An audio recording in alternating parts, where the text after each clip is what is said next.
Madam President, I'm so proud and honored to be with my colleague, Senator Leahy, and Senator Durbin, Senator Warnock, all of us who are championing the Senate version of the John R. Lewis Voting Rights Advancement Act.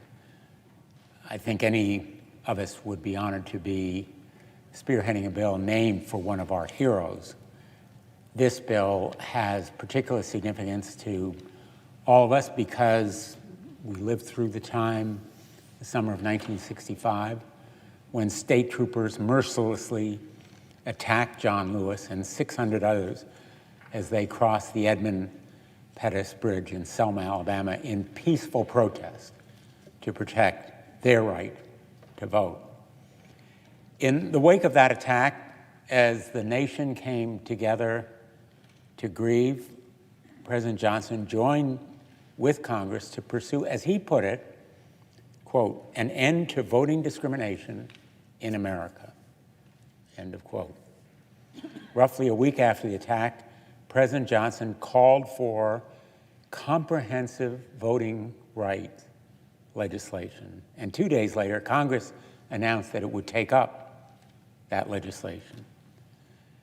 And so by early August, just 5 months after Bloody Sunday in Selma, the Voting Rights Act was passed by Congress with broad bipartisan support and became, again, in the words of President Johnson, quote, one of the most monumental laws in the entire history of American freedom.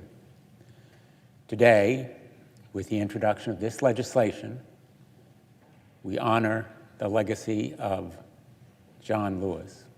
We honor everyone involved in that great movement at the time that advanced civil rights and liberties, the most fundamental being the right to vote. And we honor the fight itself to protect the franchise. A century after the Civil War ended, our nation had failed to eradicate the blight of racial discrimination in voting, and the promise of equality, political equality, as well as economic equality, remained unfulfilled for Black citizens. The Voting Rights Act did what even the 14th and 15th Amendment failed to do, proving to be a uniquely powerful tool with the capacity to meet ever new forms of discrimination through its pre-clearance regime. Then, in 2013, the United States Supreme Court in Shelby County, well known to all of us, gutted, absolutely eviscerated the highly effective pre-clearance regime, jeopardizing the progress that the Voting Rights Act made over the course of half a century. As Justice Ginsburg said in her moving and powerful dissent in Shelby, until Congress enacted the voting rights pre-clearance requirement, early attempts to cope with the vile infection of racial discrimination in voting, quote, resembled battling the Hydra whenever one form of voting discrimination was identified and prohibited, others sprang up in their place. Today's reinvigorated efforts to deprive members of minority groups from equal access to the ballot box through more subtle second-generation barriers proves that a new pre-clearance regime is needed now more than ever. This year alone, we have experienced the most destructive legislative session for voting rights in generations, with states and localities enacting a torrent of new voting restrictions, all of it designed to suppress the vote, to curtail the franchise, to move back the clock on voting rights. Between January 1 and July 14th of this year, more than 400 voting restriction bills have been introduced in 49 states 49 states and 18 states successfully enacted 30 laws that make it harder for people to vote. These laws make mail voting and early voting more difficult. They manipulate the boundaries of districts to reduce minority representation, and they've led to a purge of up to 3.1 million voters from the rolls in areas that were once covered by the Voting Rights Act pre-clearance requirement. In short, this threat is more than just speculative, far from imaginatory or suggestive. The threat is real and urgent. In fact, it's more than a threat. It's action now moving forward in states. Today's legislation would confront this resurgence of voting restrictions very directly. The new John Lewis Voting Rights Advancement Act includes new formulas to revive pre-clearance by focusing specifically on jurisdictions with a proven history of discrimination and on preventing specific known discriminatory practices from taking effect in areas of increasing diversity before they can do damage. This new pre-clearance coverage formula responds to the Supreme Court's concerns and will allow the Voting Rights Act to keep pace with present conditions and America's rapidly changing demographics.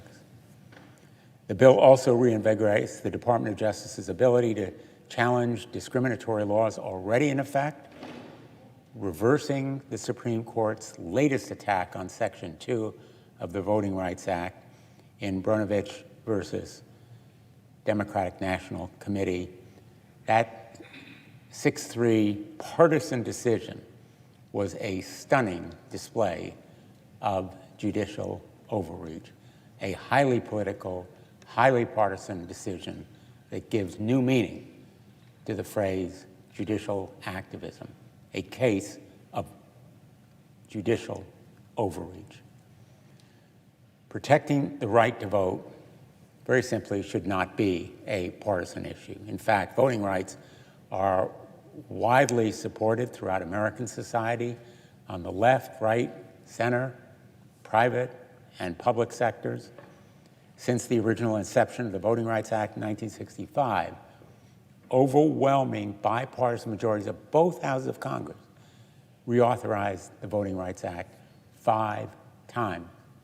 Let me repeat. Both houses of Congress, bipartisan majority, overwhelming votes 5 times since the original passage of the Voting Rights Act in 1965.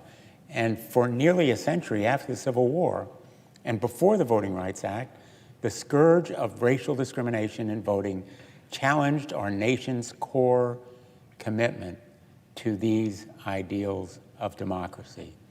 From that century of sacrifice and suffering came the Voting Rights Act and its extraordinary commitment to realizing our nation's highest ideals.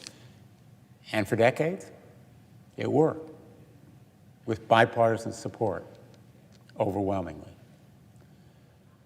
The Judiciary Committee, under the leadership of Senator Durbin and Senator Leahy, has documented powerfully the need for this act. And my subcommittee on the Constitution has held one hearing already.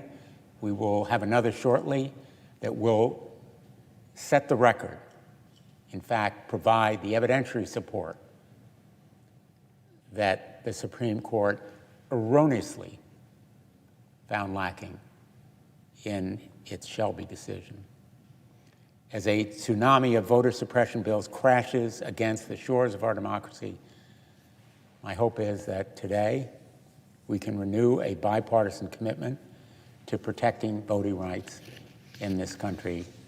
I am proud to help lead this effort in the Senate, and I want to thank my colleagues again for being on the floor today. I yield the floor.